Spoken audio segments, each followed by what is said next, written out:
If you've been watching a lot of AI tutorials on YouTube, I'm about to tell you to stop. Well, not completely, but there's a much better way to learn, and we're going to do it together right now. I'm Catherine. I run a business part time while managing health challenges, and AI is how I do that. This channel is for complete beginners. If you're already confident with AI, this isn't for you. If you're new here, hit subscribe so you don't miss the next one. At the end of this video, at the end of the last video, sorry, I said we'd learn Gemini together. I'll be honest, I'm not a daily Gemini user. I have it through Google Workspace and I use it occasionally for personal things and some graphics work. But I am paying for it, and I know most of you might be too. So I'm letting Gemini teach me Gemini live. So we're going to learn together. Now, the good thing about this is transferable to any tool, AI tool you're using. As I say, I'm over kind of in Claude Code. That's my go-to. And I use these, or did use these similar types of prompts I'm about to show you to learn how to use Claude. So you can use this with any tool.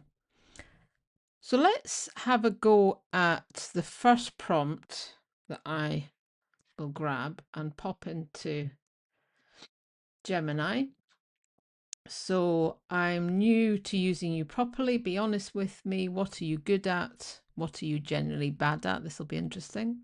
I want to know when not to use you as much as when to use you. Keep it to a short list I can actually remember. So I'm not going to do anything else with this interface at this point, apart from just click the submit. While it answers, think about, does any of this match or surprise your expectations? Is the bad at list honest, or are they dodging? So have a go yourself with this and see what answers. You've got kind of use me for strengths, avoid me for weaknesses. So this is quite interesting information. I'll probably go back and read some of this in more detail later. Now, often is the case when you're popping in prompts, it comes up with what's the first project or task you're thinking of. I think if you're already thinking about learning, you often don't actually at this point want to be too distracted by these at this point in time. So these kind of things maybe leave just now, if unless you genuinely feel they're useful as a follow through, but it can take you off track a little bit, and it can get you into position where you're not, it's moved you from learning into something else. So just worth thinking about that. Now, the teach yourself method prompt 2. Let's put another prompt in. So I'm going to leave that there just now, but I'm going to continue to use the same conversation. This one's about seeing long YouTube tutorials on how to use AI. Honestly, I'd rather learn from you directly as questions come up, and I found this myself that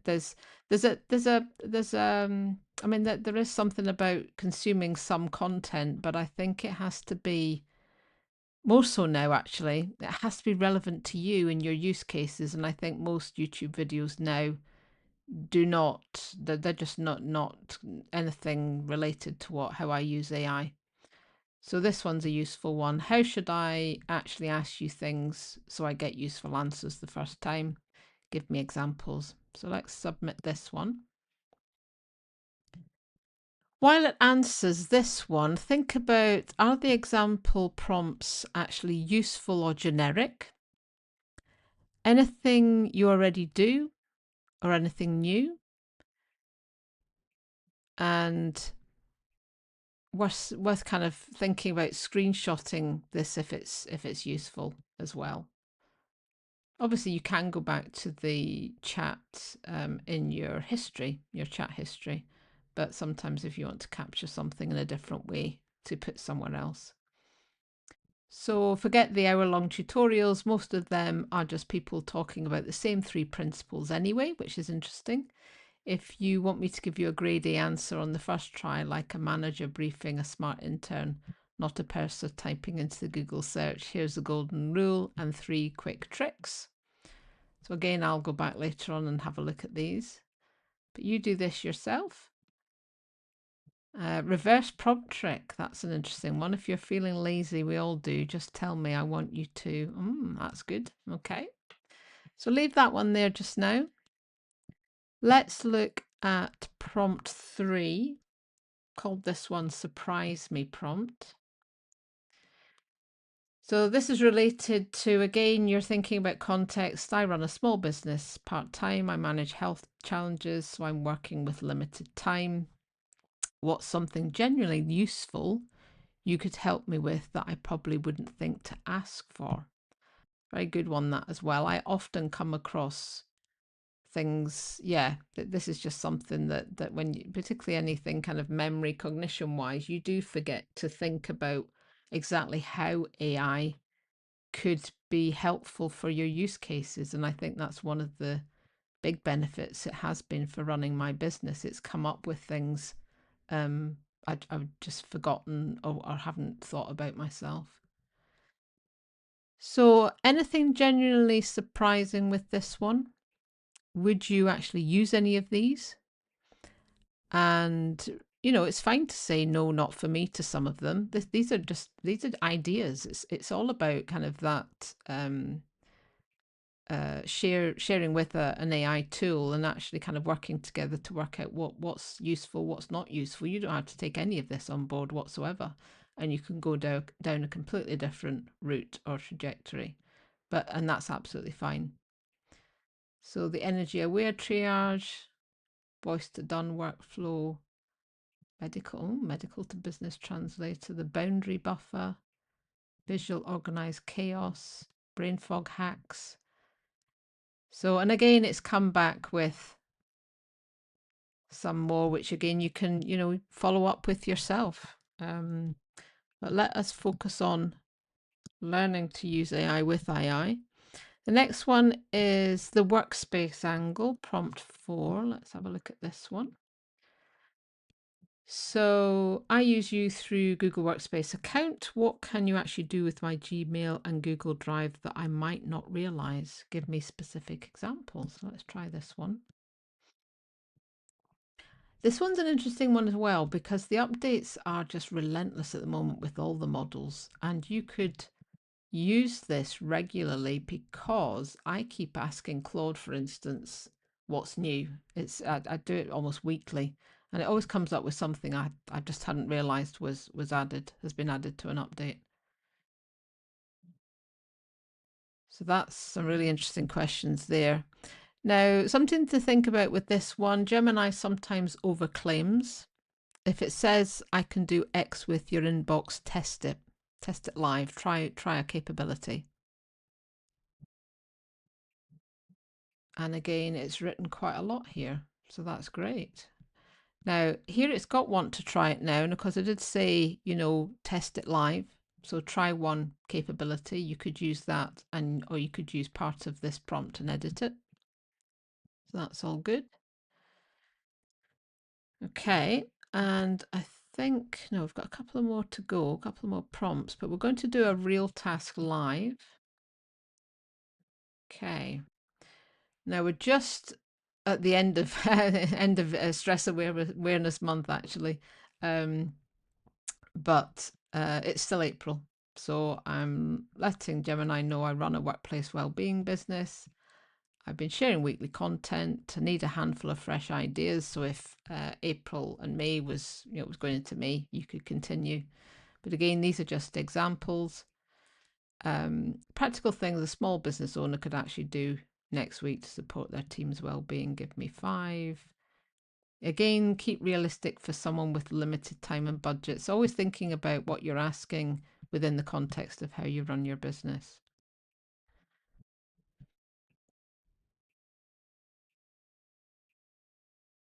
So let it produce a full list.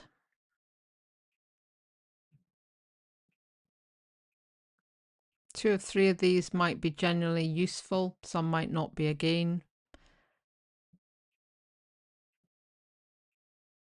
Energy triage, hard stop buffer, meeting audit, permission to pause. And again, comes back with further questions. So you can see how you could end up really, spending quite a bit of time. But when you're pressed for time, you also want to be aware of not getting sidetracked. But again, you can, this is a conversation that's saved in your account, so you can go back to it anyway. And the final prompt for this video, let's have a look at the final one, prompt 6. If I want to go further than just chatting with you, if I want AI to actually help run more of my business, what should I look at next? So that's, yeah, what would I get? What would I get real value from? Let's have a look at this one.